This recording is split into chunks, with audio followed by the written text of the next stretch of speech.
Moi, je suis pour et je pense que c'est la voie. Parce qu'en général, l'AS Monaco, quand elle est bien, c'est l'équipe qui finit toujours mieux les championnats par rapport aux autres équipes. C'est cette faculté qu'elle a à bien terminer ses championnats en général. Et là, ils ont de l'avance. Et non, mais beaucoup plus l'avance, c'est de la sérénité face à l'adversaire, ce qui est moins le cas du Paris Saint-Germain et moins le cas des Niçois. Maintenant, je vais dire à Davy, croise les doigts, c'est pas de suite le titre, il reste encore beaucoup de points. Je crois qu'il reste à peu près 9 ou 10 journées. 9 journées. 9 journées, donc ça fait quand même 9 matchs. Et puis, on ne sait pas toujours la joie ou la déception suivant ce qui va se passer après le retour de Manchester City.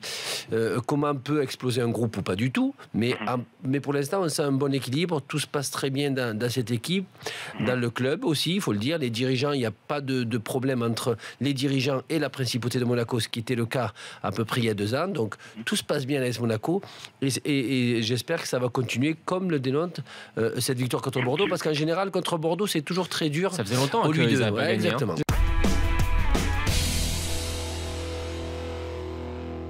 Un mot quand même sur ce Rennes-Dijon et sur la performance des Rennais, parce qu'une nouvelle fois, toutes les semaines, on lui dit la même chose. Ou enlève performance, trouve un autre adjectif. Ouais, non, parce qu'ils ont été indigents ce soir.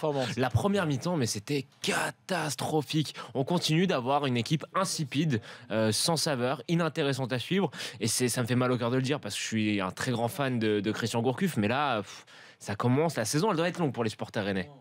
Je ne sais pas si elle est longue pour les supporters ou les joueurs, mais...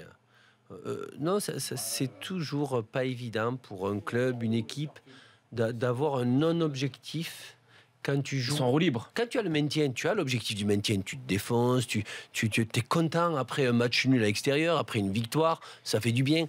Quand tu as les places européennes, voire place de Champions League ou le titre, je comprends.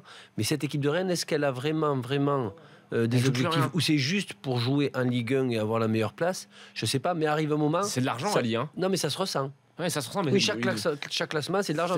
Mais ça se ressent, c'est dommage.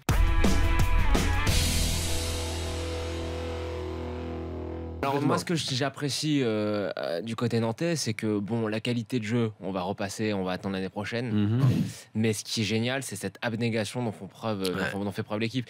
Le mérite de Conceição pour l'instant, c'est l'abnégation du temps, c'est d'avoir su insuffler un état d'esprit guerrier à cette équipe qui semblait un peu morte. Mais ça fonctionne. Éteinte. Non, ça fonctionne. Pas qui semblait, qui était mort. Qui était éteinte, exactement. Et ça fonctionne. Alors maintenant, va falloir attendre après avec une intersaison complète, avec un recrutement complet pour voir s'il y a mieux à faire du point de vue du jeu. Mais en tout cas, chapeau bas à Conceição pour avoir réussi ça.